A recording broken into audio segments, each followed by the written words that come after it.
저도 이제 관심이 많았습니다. 이제 그래서 왜 우리가 교회 예배가 이렇게 예배를 못 드리는 피해를 보고 그리고 억울한 이런 낙인을 받아야 되느냐. 근데 이건 좀 정치가 종교를 이용하는 것이고 또 의학적 사실을 팩트를 무시하는 결과이거든요.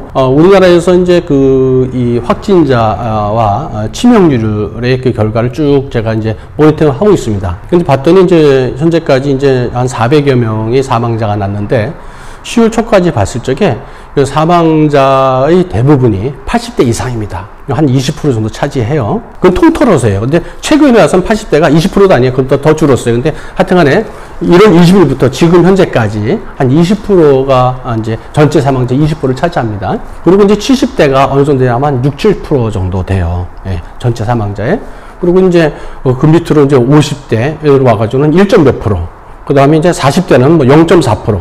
그리고 30대 이하는 사망자가 없어요. 이게 무슨 얘기냐? 노령에 지병이 있는 사람들이 사망자가 많았구나 하는 걸 알 수 있습니다.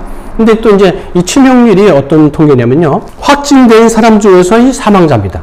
확진된 사람들이 사망자. 그러면은 확진되지 않은 사람도 많잖아요. 이제 무증상 감염자라고 많다고 그러지 않습니까? 최근에 어떤 뭐 체육시설에서 검사를 했더니 한 30%가 이제 양성 확진이 나왔다고 그래요. 이제 그런 사람들이 많이 있다는 거예요. 그러면 검사를 더 하게 되면은 이 사망률은 더 떨어진다는 것이죠.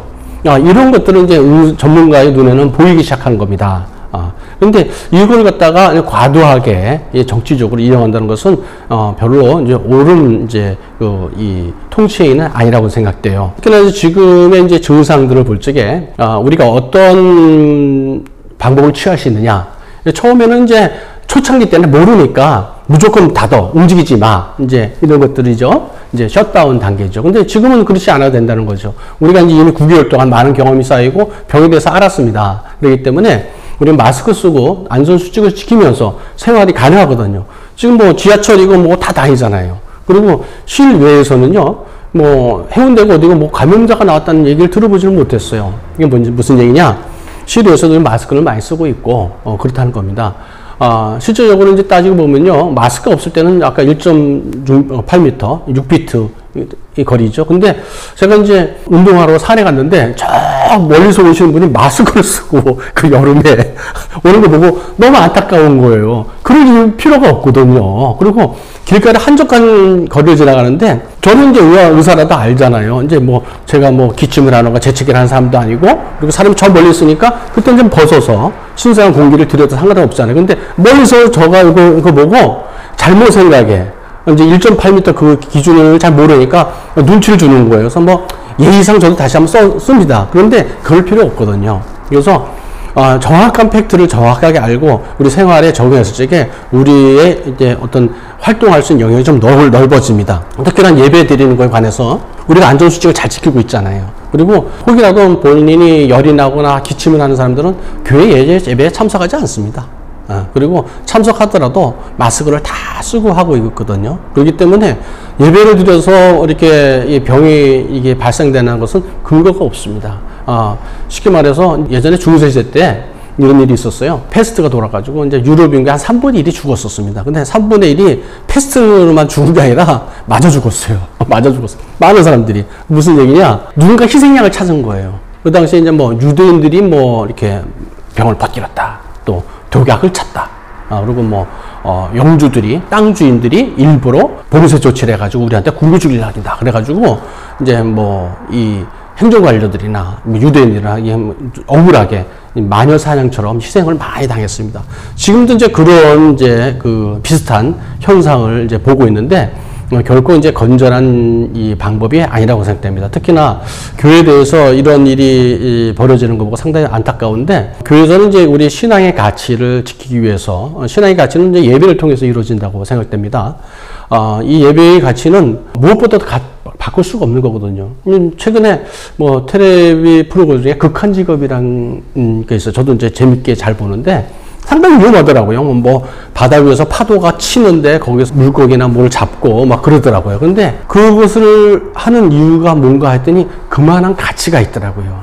그분들이 생명을 무릅쓰더라도 자기의 생업으로서 소멸고시를 가지고 이제 물고기를 잡아서 그걸 또 이제 국민들에게 보급했을 적에 참 맛있는 식탁을 누릴 수 있고 행복을 누릴 수 있는데 크리스찬에게서는 예배가 그런 것입니다. 현장 예배는 우리가 그만큼 우리가 목숨을 걸 만큼 중요한 것이거든요. 그렇다면 이 가치를 지키기 위해서는 우리가 또 책임도 따른단 말입니다. 그게 뭐냐면 이제 안전수칙이죠. 전체적으로 따졌을 때 교회에서 이제 실제로 감염이 일어나는 거는 극소수인데 뭐 0.3% 안 된다고 제가 알고 있어요. 근데 그분들이 왜 생기냐 보니까 마스크를 벗고 이제 대화도 나누고 음식도 나눴던 거예요. 이제 그런 것들이 문제죠. 우리가 생각할 적에 책임을 질 때만이 우리가 가치를 누릴 수가 있습니다. 그렇기 때문에 우리 교회 예배도 안전수칙을 지키면서 이게 좀 불편하죠. 예배 드리는데 마스크 쓰고 드리면 상당히 불편합니다. 그리고 목사님도 그러세요.